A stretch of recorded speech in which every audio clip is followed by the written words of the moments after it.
Welcome to Talentless. For those of you that are just joining on your first episode, because we have an awesome guest, I'm so glad you're here. If you are a true fan or listen all the time, I don't know what you're doing with your life, but I'm excited that you're here as well. Today we're joined by David Turetsky. And this conversation for me is so essential for recruiters as we talk about moving from just order takers to actually doing business partner stuff, right? If we don't understand comp, which I'm going to be honest, I'm still learning. We don't understand comp, what are we doing? Like, what are we doing really? David has been doing this for 35 years. He worked at Workspace, ADP. Now he runs HR Data Labs, hosts the HR Data Labs podcast, and consults with companies with his team on the comp problems they don't want to admit they have. Launched the HR channel. He also has HR Data Labs Media and HR Data Labs Tech. There we go. Which has apps like Workitecture. It helps with salary structure, job descriptions, career architecture, and Consultant Clock. If you can't guess what that thing does from its name, you probably shouldn't be listening to this show. So, David, welcome to Talentless. We're so glad you're here. Thank you. I'm so happy to be here, Desiree and Ashley. I really appreciate it. I am a fan of the show and watched many episodes. Have you really? I have, yes. Oh my gosh! First of all, sorry. So shocked when people watch us. She's like, I literally am. I really am, because I can't listen to me, and I don't know, because I actually like me, but listening to me, I'm like, God, make her stop. I think we all have that problem. But what's fascinating is when you listen in context of the conversations, it's really important to hear how the interactions happen. And I watch on the HR channel on Roku and Fire TV. So I get to see you, I get to see you in your element talking to people and really bringing the best out of them. Yeah. So I really do appreciate it. Oh, thank you. We love that. Thank you so much. Oh, yeah. Gang. Okay. So I think let's do it the millennial way. Ashley, do you agree that we start from the basics? No, hold on. You can't do that. This one. I can't. This is what the kids do. I don't have children. They told me they do this too. Like, it makes a little heart. Isn't that the most silliest thing you've ever seen? The tiny heart. Like, what is that? That's very silly. All right. Now, since no one can, they can't see us because we're on Roku TV, honey. Yeah. So they're watching this. So only the special people watching get to see these. In the oldies, when we did this, the Apple used to, no matter what phone we were using, including Riverside, used to throw out parts. It doesn't do that anymore. Yeah, I saw that. It used to do it all the time, and it now doesn't do the emoji thing, which I'm actually glad for. All the whimsy is gone. I'm like emoji over. I'm like, sorry. You do this, and it would throw up the rock on. Was it Firecracker or Fireworks? Yeah. Oh. Not anymore. Not anymore. I think we need to start from the beginning, because I promise you 90% of our listeners are like comp, like I don't want any involvement in. I don't know where to start. All I know is too late for that. From finance. It's too late. You know, recruiters are inextricably late to the world of compensation, and we in the compensation world are inextricably linked to the decisions and the end results of who and how recruiters bring people in. And especially in the world of pay transparency, there's got to be a linkage there. And if there isn't, it's broken and needs to get fixed. So we're here to help you fix that. So when we talk about compensation benchmarking, what does that actually mean, David? It means that in the compensation world, we are asked, the compensation group is asked to understand, how does the world pay for the jobs that we have in our organization? And so we have to use techniques like using surveys, and now using next generation tools like using pay transparency data that's been thrust into the market by great states that ask for it or that have regulations about it. And so there's a lot of information now. The problem with having a lot of information in this world of benchmarking is there's a lot of noise. And so compensation people have to be able to help their recruiting, as well as all the other partners in the world of human resources in the business, figure out what's noise and what's applicable and what's real data and real information and insight that people in the organization need to use to create the best approach to hiring and keeping the best people. So benchmarking is a way for us to sample the population of the people who are getting paid in this job or in these jobs, and us being able to tell you with some confidence, this is how much is being paid for this type of skill in this market. Yeah. How many different analysis or data points do you think is appropriate to earn that type of benchmark? Because in my mind, I would be looking at like 50 different. Nope, okay, take it back. Yeah, I mean, if you read, I have on my wall, I have a book called Statistics and Econometrics, and if you go back to your college days or wherever you learn this, it will tell you that the law of large numbers says that there's a certain point in time when the data doesn't matter anymore and you're okay. Yeah. I will tell you that's never true in the world of pay. Having a lot of data is always better than having very little data. Unfortunately, there are certain circumstances where having some data is better than nothing at all. And so compensation is an art form, Ashley. And we use the numbers and the statistics we get to make inferences like scientists do. We make inferences as to what is pay and how much do I need to pay. Then there's the reaction. And the four-letter word that everyone in the world of work wants when it comes to pay. And you know what that four-letter word is? People want more. They don't care. Yeah. They don't care what the survey says. They don't care what the market says. They always want more. And so they're always going to try and challenge you to say you're lying or you're not looking at the right number. And now with the advent of all these different sources of data, whether it's employees putting their data into a certain system on the web that does crowdsourcing of data. If they're looking at postings on a website like Indeed or LinkedIn, wherever it is, they always are looking at the data source they're going to pull and they're going to put in front of you and go, hey, this says I deserve more. And the answer is no, you don't. Yeah. And why? And that's the story we have to create. I just had this conversation about Glassdoor and LinkedIn Insights. Like, please stop sending me what you think you need from these crappy data aggregators that like don't mean anything in the world, right? Yeah. And they don't do it right. And I only know that from working with David, everybody. But that was about to be one of my questions. Yeah. Actually, go ahead. Can I? Okay. Yeah. Is because whenever I worked at a company years and years ago, is whenever LinkedIn just started populating like an estimated salary average or range that you could have. And I cannot tell you how many internal employees called HR to be like, what do you mean you're hiring someone at this rate? And it's like, that is not ours. That is their thing that they put on there. We didn't even put that. So it caused so many internal equity issues without us even doing anything. LinkedIn took on all that and then didn't explain it to nobody. So there was that. But then it's also, how do you now, because you already have the pushback that you mentioned, right? Now, how do you manage it whenever they have what they would consider viable data on their end to counter that internal benchmark or that analysis? So what does that look like for you? How has that change kind of wiggled in here? Yeah, so is education, right? People have access to ChatGPT. They have access to Google. They can use the internet. And when I started in compensation, the internet wasn't a thing. Actually, email was just starting to be a thing, but it was just scientists and educators who were using it.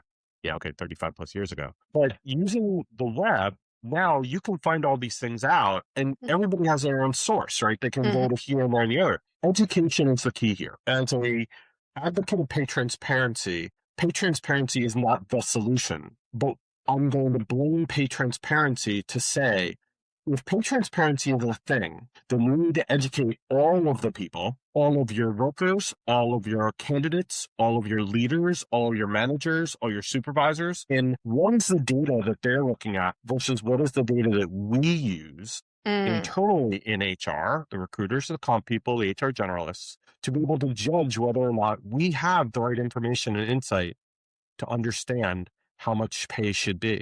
Yeah. Now, Ashley, you are brilliant. Desiree is brilliant. You might go into the market and go, hey, I can get a job over there and get paid double. And then you bring it back to your boss. You might talk to each of you and go, hey, I can go over there and get double. And one goes, hey, that's great. Go ahead. Right.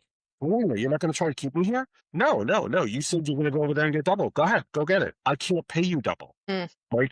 Here are those studies that I have. Here's what I can pay. And here's why we came up to you. Right. We came up for your pay range and for where you sit in the pay range. Having all that information and insight at your fingertips gives you the ability to say, here's what I can do and here's what I can't do. Also, during your performance valuation, not when we're talking performance, but when we're talking about the after part of performance valuation, about Where's your career? What's your career in terms of where should you be within this company? That's when you should start making those connections between your pay and your skills and how much you have to grow and where's your next job within the company. And what does that mean for your pay at this point? Are you on track? Should you be paid more? Whatever. Don't wait until someone says, I can go over there and get more. They're going to. And if they're a great employee and you can't afford to lose them, you might do something drastic. But if you go, well, I can't pay you anymore. I don't have the money. What are you going to do? Yeah. And so education's the answer.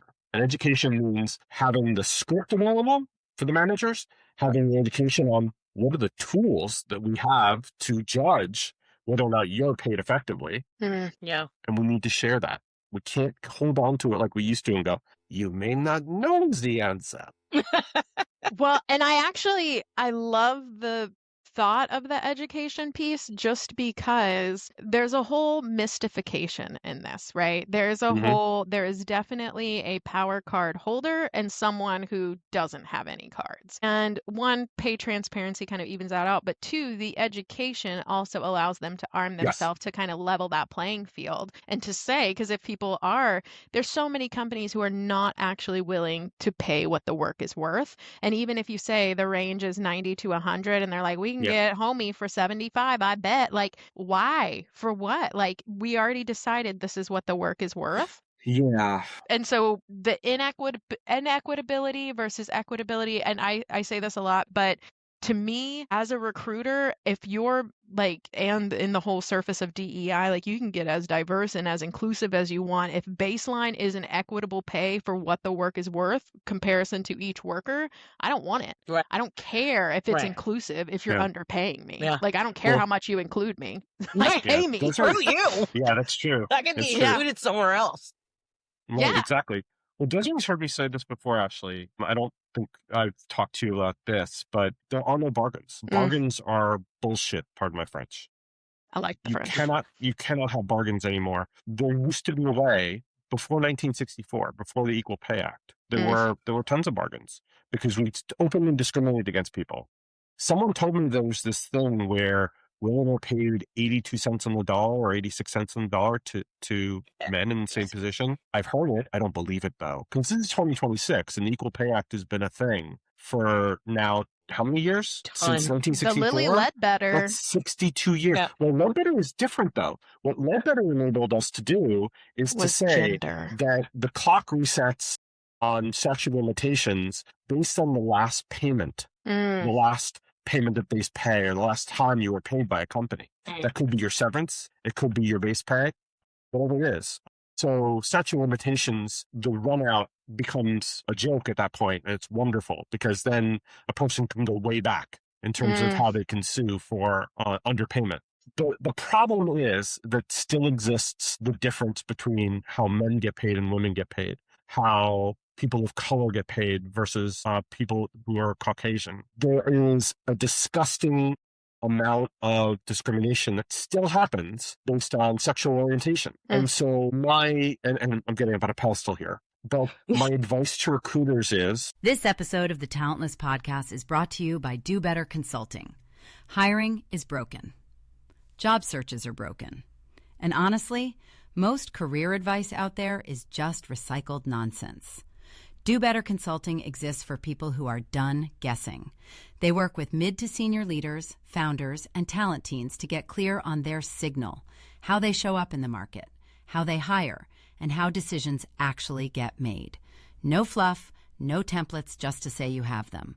Just strategy, structure, and honest feedback that actually works. If you're tired of spinning, it might be time to do better. Head to dobetterconsulting.net. Is to enjoy and wrap your arms around pay transparency in order to say there are no more bargains. I have to open up now everything we do. And if you're in New Jersey or Maine, where you not only have to tell base pay, but you also have to give benefits and other things as part of that, now you have to be open. Go to Colorado, and you also have to tell them what your career path will be. So you can wrap your arms around a regulation and say, I can't give bargains anymore. I can't get them because the law requires me to be open and to be fair. It's not about DE&I anymore.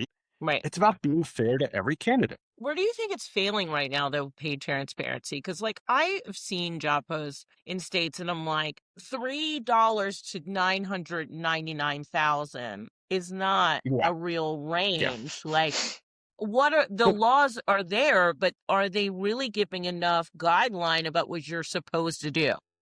Yes. In fact, that is actually an illegal range. They call it relevant range of pay. And Right. so it's not even about publishing your pay range of your Right. minimum, midpoint, maximum anymore. It's about targeting what is the pay range for that level of experience for that job as a new hire, right? So if you're hiring someone who's got a lot of experience, well, then your range of pay is going to be higher up in the range. If you're hiring someone who's low in the range, then you're going to choose the lower section of the range. And people might go to quartiles or whatever to be able to choose that. That's a pay strategy. Right. That's a pay philosophy. But the way that regulations are written right now, Des, is that it's focused on making a relevant range of pay as an offer in the listing. So if you do see that range that you're talking about, that's an illegal range and can be reported, and there are consequences for that. Yeah, I see it all the time. I like that it has to be relevant. Well, you better Mhm. holler at them and say, since this is a relevant range. Well, that's the problem, is that people don't. And when I say people, I'm talking not about recruiters. I'm saying HR leaders don't understand that part of the regulations. And they're like, well, we're posting a range, so it's okay. No, it isn't okay. And no, there's liability there. In fact, you're going to piss people off more, and they're going to report it to the Department of State, and then you're going to have a problem. Yeah. So. Yeah, interesting. All right. I mean, I see them all the time, and I stress out for the job seeker. Like, that seems so crazy to me. Like, why would you even do that from an employer brand perspective? But that's just, we could talk about that for because it's hours. terrible internal equity. And if they put anything in there, they will lose their internal employees, and they will make them upsetty spaghetti. In theory, they don't really want to put like all these different reasons. They internally don't have their stuff together. And by the way, Ashley, that's what we heard from companies who were saying pay transparency is going to be awful for us. And we have not seen that. Well, We've not seen that happen. In fact, if you ask companies, they're exhaling now because they're like, it wasn't that terrible. I think wasn't that bad. so. And you know something? I think that that's true too. I think that there might be a little bit of wiggle. There may have been some shakeout loss, but if those people are leaving over whatever, like they were already probably a little bit out anyway. But I do think there was to go along with banana peel to me. Yeah, so I actually do agree, because I can't tell you how many companies I worked for that were just like, this is going to ruin us. We're going to be bankrupt. We're going to get like, and it's like, how inequitable are y'all? Like, I mean, one company I worked for really removed the E because they were like, we're not, and we're not going to claim it either. So they just would do, which that's what Sherm did too. So they followed it, but they were trying to act like that's us being true to ourselves. And it's like, cool. So we're self-identifying that we're never going to pay you equitably. Yeah. And by the way, I think that's kind of the ostrich mentality of compensation fairness. I'm not going to use the equity word. It's not really even about equity. It's about fairness. And if I have two people who are exactly the same from a performance and experience perspective, it doesn't matter that their names, one's Ricardo and one's Barbara. It doesn't matter. You have to pay them fairly. And if you're not, what the hell are you doing? I mean, really? I mean, we're in 2026 here. How can you justify that? Well, he's been around. She took time for FMLA, so he's been around. What? Come on, man. Really? That's bull. I mean, no. And I can tell you, too old for this. Yeah, I agree. And the conversations, whenever you have those conversations, because they happen more often than people would like to admit, the language that people use is so interesting. Because whenever it's for men, it's like, well, he's going to have potential. He's going to make these impacts. He's going to be able to do a lot of predictive analysis on this candidate. But then whenever it's her, it's like, well, she's only had, and we're reviewing only the things she's ever done. We're never going to, all of a sudden, our predictor glow ball, whatever, is broken. Yeah, our 8-ball. Well, she's brassy and she's got a big mouth. Or, and she pushes back. And right, exactly. It sounds like she's a great employee. What are you talking about? Well, and on my podcast, I go, wow, what? I mean, I got a big mouth. I'm on podcast. No, Oh, but yeah. you're wonderful. You have a great mouth. I had a CEO, a person, and she coaches CEOs. Her name is Christy Brown. She's a CEO of Dr. Knows Best. And she talked about how she's still in 2026 is treated differently as a CEO because, she has to push back on people. She's being bossy. Yeah. Or, She's whereas being men are difficult. assertive. Yeah. Come on. So let's cut through that crap and let's call it what it is, right? You think of men differently than women, especially how they act. Women are under a microscope where men get a free pass. That's bull crap, okay? Yeah. And again, from your perspective and your audience's perspective, I don't think you guys do this as much. And this is in the recruiting world where what I'm saying is tell everybody what the pay range is for the job that they're going to do. Judge each person fairly based on the years of experience and what's in the job description, not what you think they're going to do. Right. Because that's bias then. Right. Yes. Take all that stuff out. Think about how the person will fit into your culture. Yeah. Okay, fine.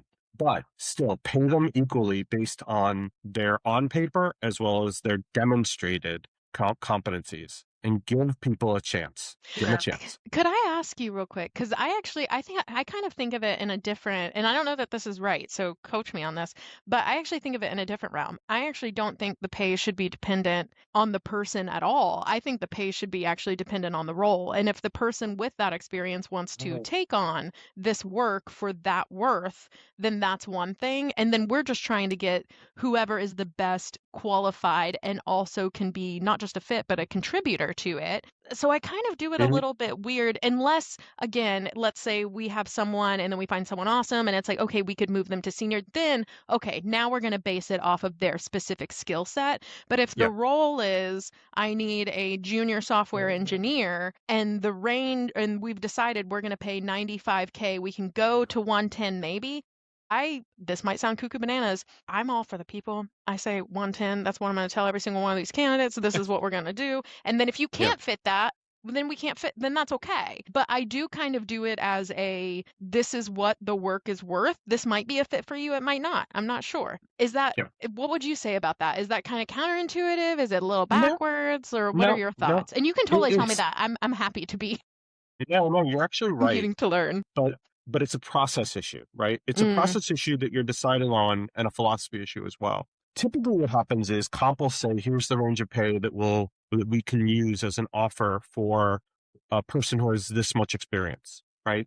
But what you're doing is you're paying for the role. But people will have gradations of experience where you might need to pay them a little bit more than what the role is asking for. And so there's got to be some discretion in there to be able to have some latitude in order, as you were talking about, to go from the 90 to 115 or the 110 or whatever. Yeah. I'll also tell you that your pay philosophy, and you should have one, your pay philosophy sets the foundation, it sets the table for how we make that decision, which then impacts how the rest of everything was paid for that person throughout their entire lives in that position and in that company. Yeah. So when they start and then you're offering them that first job, you're slotting them into how and what you do around pay. So that first decision is critical. So let me go back to what you said. You said, I want to pay a junior software engineer a certain amount of money, and that's what we're always going to pay for that. Yes, that's perfectly legal to do that. It's perfectly relevant to do that. But if you get a junior software engineer who knows more about the business, are you going to value that job and that person more because they don't have to start at the beginning? They're starting where they are. And the answer is you probably will pay them a little bit more because of that valuable insight that they have that others don't. And so you'll give them a little more. But now you still have this tier where this person's here and they're here. Now, do they stay lockstep or do those people catch up because then they equalize and they learn and now they're all growing together? That's up to your pay philosophy. It's also up to the way in which your merit increases work or your COLA increases work or whatever. However you do that equalization over time. Now, if you get people who start at higher and they go like this because their performance is so much better, that's also okay. Again, that's part of your philosophy and how you do pay. Yeah, I was really interested to be part of a project working with David right now that we developed the comp philosophy. And it was interesting to see what they brought to the table is their comp philosophy, which is like they pay like 75%. Like it was just really interesting to see that how that worked through all of the other things that we're working on for them. And if you take that mindset, you take that philosophy and then run it through all the other things, you really get to a Right. good place. You get to this place where merit increases make sense.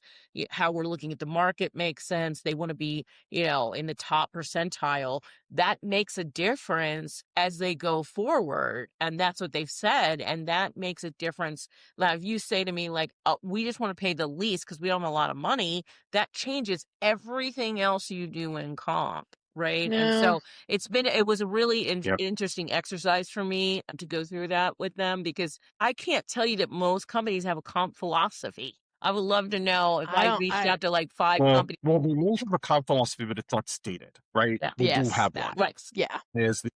Like you mentioned at the end of what you were saying, which was they don't have one, or they were saying that we pay at the 25th percentile because we can't afford it. Yeah. Or what some companies do is they say we pay at the 50th percentile for base, or even 25th percentile at base, but we make that up in the bonuses that we give. And so our total cash compensation is at the median, but then we also give benefits that are at a 75th percentile level. So we're between the 50th and 75th percentile overall in total compensation. Yeah.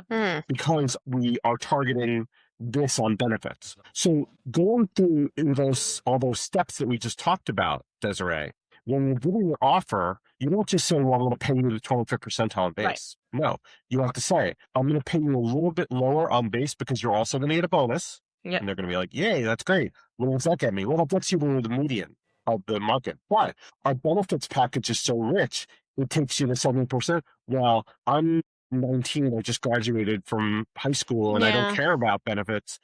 Does that apply to me? Well, we don't have a flexible, the cafeteria plan we used to, where we used to give you what you didn't use in benefits. So benefits, yeah. Remember those?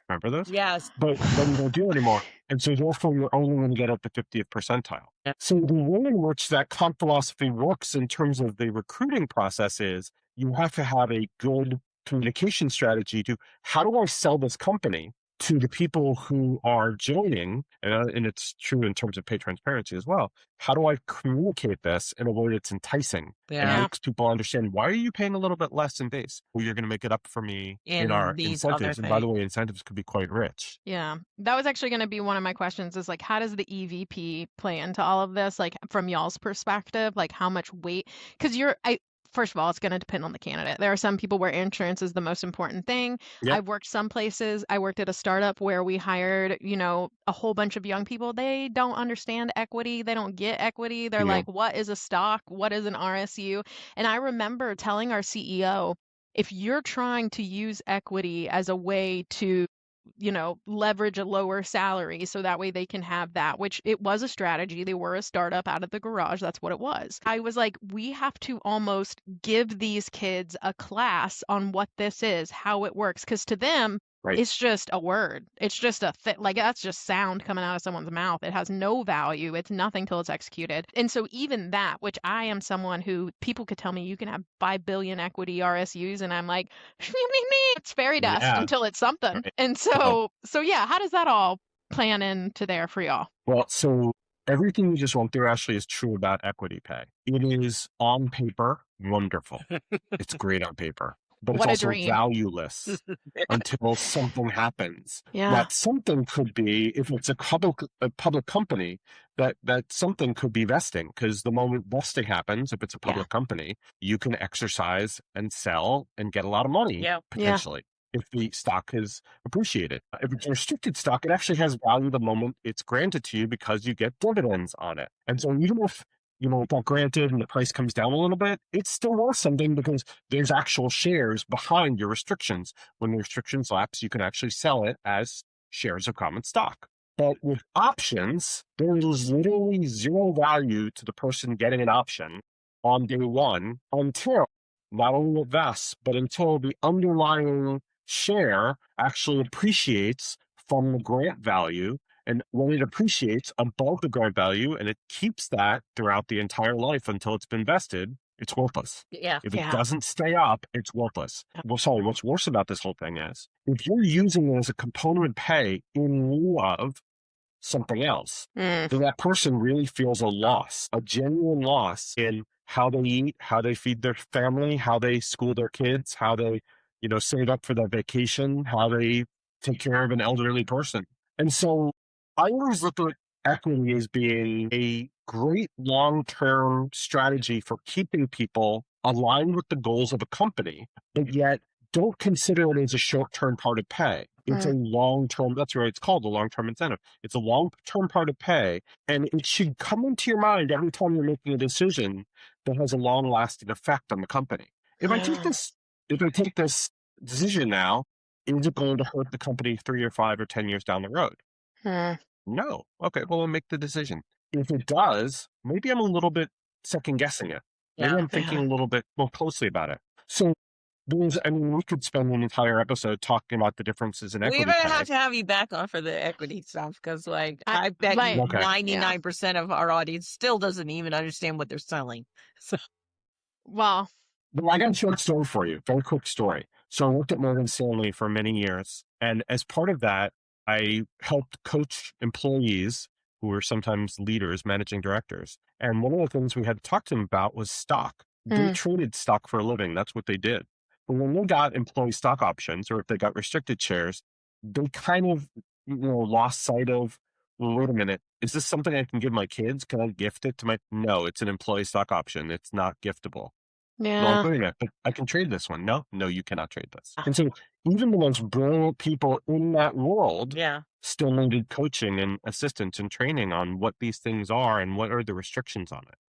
I held a training for my recruiters because they truly had no idea. They would say the words, but they couldn't explain to me what an RSU was. And so, I'm like, guys, if you can't explain it to someone who doesn't understand it on the other end of the line, we're in trouble. So we held a training, a workshop, and it was it was an hour and a half. And I still think it boggled people's minds a little bit, but they were actually able to talk about it more intelligently when you're making an offer, right? That's what we do every day is we make offers. And if we can't explain the offer to someone, then we're lost already for me, right? And that's where a script comes in. Yeah, right. Desiree, a script comes in where we're creating a slide that says, here's how you explain what a restricted share is or what a restricted unit is versus an award. Yeah. And how is it treated differently? And what does it mean from a tax perspective? And when can you see the money and stuff like that? It's going to be in our stuff you didn't know, talent outside the box, because, we'll save for the spoilers. But yes, sir, you're spot on because that rolls into this. So, okay, hold on. I do have one last question, if that's okay, before we go to wherever you were headed next, Des. Sure. Okay, hear me out. This is a theory I have. And I'm going to say this, and you're probably going to be like, oh my God, girl, don't ever say that again. I feel that compensation is a mirage. And the reason that I say that is because 2020 happened, where we had candidates who were calling their shots on the market. And all of a sudden, all these companies who ain't had no money this whole time finding all these little pennies in the couch to pay all these people who needed the money that they were calling the shots on. And it made me really start thinking, how vulnerable is the compensation structure to where we could have a 2020 where you have recruiters making $240K for recruiting 1 year experience. For 1 year. But it happened, it truly happened. Now, don't get me wrong. We saw all the shuffle, the reconciliation, everybody returned back to the office. That was a strategy. And all these other different things to resettle the ground because the ratio of CEO to recruiter was now completely different, but it was more equitable towards the actual all of society, to be quite frank. There is no CEO that I think is worth 5,000 of me. Sorry. I have yet to meet one that I was like, wow, you're 5,000 of me. Yeah. No, they fall ass backwards into the success that they have. Sorry. But sure.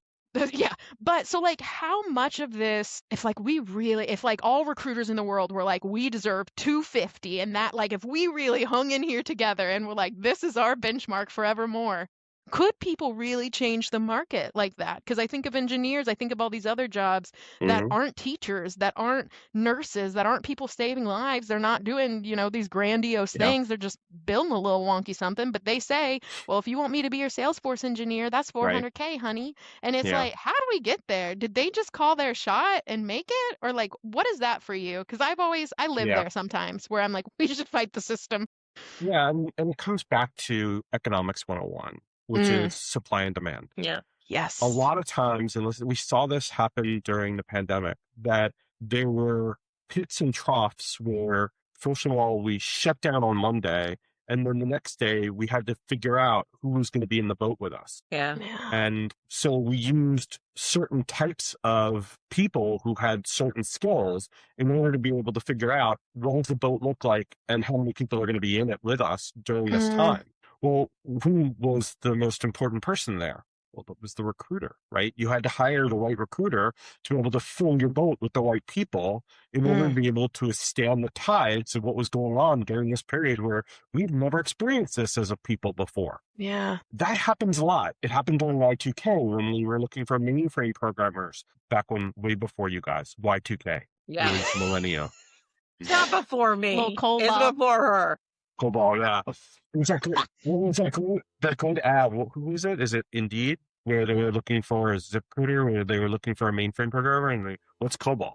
So, no one knows. Only the OGs know. Yeah, exactly. But that was a time when we were looking for people with a particular set of skills, and because they didn't exist anymore, people who had those skills were literally rising to the top and being able to be paid what they needed to be paid in order to get this imbalance, because there was a ton of demand and not a lot of supply. And if you looked at the curve, you were like, oh my God, the prices are going to go through the roof, and they did. But then they came back down. Once those things were taken care of, the demand wasn't there anymore. The supply may have been there, but the demand wasn't. And that's the problem with pay and labor economics, is that it follows specifically the supply and demand curves. Now, you were mentioning as well healthcare and nurses. They are frontline workers. During the pandemic, pay for nurses went through the freaking roof. They were. Through the roof. And there are still circumstances where there is a lot of demand for, especially emergency room nurses, because a lot of them left the market. Yeah. What happens when you have a whole bunch of nurses leave the market? Yeah. The supply comes down. Yeah. What happens when the supply comes down? The price goes up. Yep. So that's still true, Ashley. And in the world of artificial intelligence, people who do prompt engineering and other things, well, now their rates are going through the roof. Marketing people are going through the roof who know SEO. Desiree's going to kill me. SEO, right? Yeah. And they know development of, the things that Desiree does, with CRM and stuff. Don't get paid a lot of money because there's a lack of them. Yeah. So hire Desiree Colby. She's Please really worth it. do it. I agree with that. But what I'm saying is that if it's not for supply and demand, then literally employers would just call the shots and go, oh, we're only going to pay that. But they can't. And so there is some market strength that employees have to be able to acquire the right skills. And I tell employees this a lot. I coach a lot of people on this. Get the right skills so that you're so unique that you can demand more. Because if you go to an employer and you say, yeah, I'm just another comp person, they'll be like, okay, well, we pay comp for people X. Well, if I also know this, this, and this, well, okay, we pay that Y. Yeah. Do you really have those skills? That's great. So to me, supply and demand still rules the roost here. And that's where, if you were to ask me, if something comes along and happens again like the pandemic, we will get some of that power back, or certain people will get that power back, but not everybody. Are you wishing for a pandemic, Ashley? I mean, no, but I'm wishing for another. Right now. I just need. No, the hantavirus gave me enough PTSD. I don't even know if y'all saw that. Like, Ebola's coming back, y'all. Like, chill. Like, we definitely don't want that. But what we do want is to be valued at $500,000 a year annual, honey. Because we're not just hiring humans. We're hiring business outcomes, baby. And so I don't know how we're going to shift the minds, but we're planting the seeds now. And go for your millions, y'all. 100%. I don't know. I agree. 100% we're going to do it. And never again. All right, David, I'm going to put you in the hot seat. I support you. Is my claw hand saying, I support you. What was that from the Lego movie? The character? On your So, last question, what's a widely accepted comp best practice right now in the world in 2026 that is total nonsense? If you could force every Ooh. CHRO, CPO, CFO to stop doing that one thing, what would it be? comp ratio. Yeah.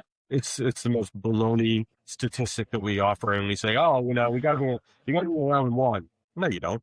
No, you don't. The reason why we have a salary range is because people look to a pattern during their lifetime at a company where you start out at the beginning and you go through to the top and you go get promoted, you can go to the next one.